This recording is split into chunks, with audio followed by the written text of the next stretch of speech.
Hi, this is AP Stedham from LA, Lower Alabama. This is AP As We See It, a weekly syndicated show discussing the Southeastern Conference, college football, on the national scene, regional scene, and keeping an eye on other sports. Welcome to this edition of AP As We See It. And we want to identify our sponsors that are so critical to the success of our show, Greer's Markets. They're in 29 locations, Alabama, Florida, Mississippi, and there's like those 29 locations, so you can check those out. We know that Greer's has Lucy's recipes. They're delicious, and she has a book coming out as well. We want to make people know about their Mardi Gras specials, so check your newspaper, your advertisements online about the Mardi Gras specials. You can have the groceries to go if you have it delivered to your house, your venue, your office, football, family, and friends. And now with the SEC basketball having so much success, I know you're having the basketball parties as well. You can also remember that Greer's got it. They guarantee it. Greer's been a great supporter of our show, and we look forward to continuing that association. But Greer's Markets, 29 locations, Alabama, Florida, Mississippi. And we want to let people know also they have the coloring contest for their children. So that's exciting for all the youngsters out there, monthly coloring contest. But remember, Greer's got it. They guarantee it. We also like to thank our sponsors from Wind Creek Casino, the 3 locations in Alabama, Atmore, Montgomery, Wetumpka. You can become a gaming player by just signing up at any of those 3 locations. They also have the amenities at the various locations, the spas, the restaurants, the theater, the stores, so you can enjoy yourself in many ways. There's a beautiful pools at the 3 Wind Creek Casino locations, Atmore, Alabama, Montgomery, Alabama, and Wetumpka. We want to advise our audience, you can check us out on our social media platforms, Facebook, Instagram, X account. We're also on Spotify. We have our video broadcast on our YouTube channel, AP As We See It. So check out our social media platforms. You can watch us. You can listen to us at any time. The Spotify has every episode archived, as well as the video portion that we began in August as well. We have some big topics we're going to discuss this week. The college football playoff. We always hear the coaches, they're whining and complaining in December about the college playoff situation. I know this year one of the main things was the seeding. You had the automatic qualifiers, the top 4 conferences at the top, regardless of the rankings. So we're going to take a look at a few things with the college football playoff.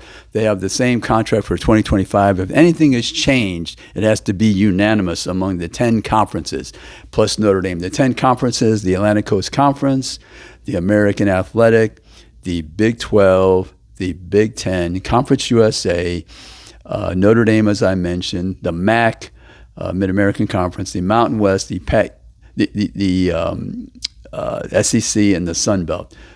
So all those conferences have to be agreeable in 2025 if there's going to be changes. But moving forward in 2026, there's been the memorandum signed giving the SEC and the Big Ten power to make some changes with the consultation and input of the other conferences as well. But we all know that the SEC and the Big Ten, we're going to see how they wield their power. But anyway, let's look back at the college football playoffs this year and check the actual rankings and the seedings.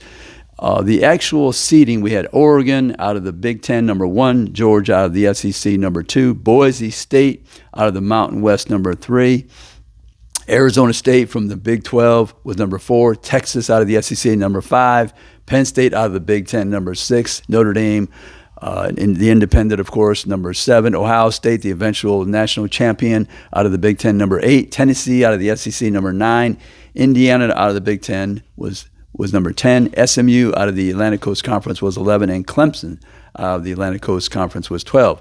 Now, if you look at the actual rankings, the College Football Playoff Selection Committee of 13 came up with, you had Oregon number 1, Georgia number 2, Boise number 9, and they were number 3 in the seedings.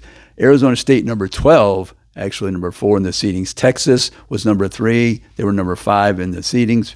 Penn State was 4, they were number 6 in the seeding. Notre Dame was number 5 in their ranking, number 7 in the seeding. Ohio State was number 6 in the ranking, 8 in the seeding. Tennessee was 7th. They were 9th in the seeding. Indiana was 8th in the ranking, number 10 in the seeding. SMU was 10th in the rankings, 11th in the seeding. And Clemson was number 16 in the rankings, 12th in the seeding. So that meant the Big Ten, they were 5-3 with their 4 teams in the playoffs. The SEC was 1-3 with their 3 teams in the playoffs. The Big 12 was 0-1 with their 1 team in the playoff. The Atlantic Coast Conference was 0-2 with their 2 teams in the playoff. Notre Dame was 2-1, and the Mountain West was with Boise State was 0-1. So that was the 12 teams involved in the playoff. That was a record. Now that's just a snapshot from one year. I don't know if you want to project anything from those numbers, but that's how it the final actual won-loss record of the teams from the various conferences. But when you're looking at these rankings and the seedings, I think they might come to an agreement to change 2025. Might be unanimous. There's a possibility they meet in Dallas. The College Football Playoff Committee, that's the conferences at Notre Dame. I think they might come to an agreement to change this to a pure seeding and not have the automatic qualifiers or the 4 best conference champions at the top. I think that could happen. I'm not guaranteeing it, but I think that could happen. Now, one of the things moving forward that the SEC and the Big Ten they're trying to make happen is with that power, that memorandum that was signed amongst all the conferences, we have the breakdown of the percentage of the revenue, and it favors the Big Ten, and it favors the SEC as well. 29% will go to the SEC, 29% will be given to the Big Ten. You have, let me just get this numbers right here. If we can find this on our sheet here. Looking closely.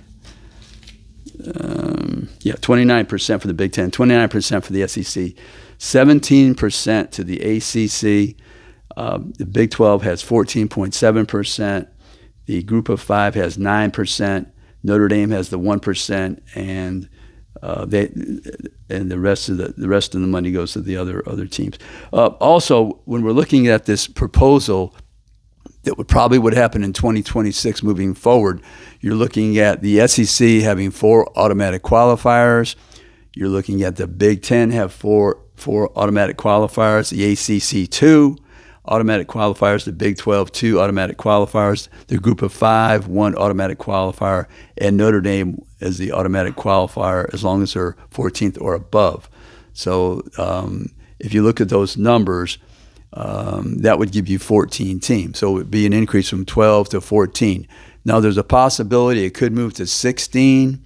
If you have the 14 teams, you would just have the 2 teams at the top with the bye, and that would be the pure seeding. So you'd probably end up getting, you could have 2 SEC teams, 2 Big Ten teams, a combination of both. You could have Notre Dame, and this gives Notre Dame the chance to be ranked number 1 because with the prior arrangement, they could only be as high as 5 because they weren't playing in a conference, obviously, and they're not going to be part of a conference moving forward that we know. So Notre Dame would have a chance to be ranked number 1 with the pure seeding in this situation. But anyway, there's some changes on the horizon. I think that the SEC and the Big Ten, they're on the cusp of just dominating this whole process, even though the memorandum said they're going to receive consultation and input from the other members. I just think that the SEC and the Big Ten, they're going to wield their power. We're going to find out if they have a sense of fairness and they believe in incorporating everybody across the country, because if you don't, you have the danger of being a more regionalized sport. It's concentrated in the SEC and the Big Ten, which is a vast part of the country, but it doesn't include everybody. You're giving them multiple chances to win the title with the 4 automatic qualifying team agreement. So I think that the SEC and the Big Ten, they have the power, and what will you do with that power? Will you have a sense of fairness to the other members? Will you try to bully your way? Will you try to eat up all the revenue? And we're going to discuss some other things that are possibilities with this agreement moving forward. But the college football playoff, we know that the coaches, I think it's all for show when they complain in December, because the things happen in January, February, and March. Now is the time to speak up. If you have some disagreement with the process, with the format, with the structure, now is the time to speak to your athletic director, your president, and get their attention to make those changes. December, that's, like I say, that's just for show.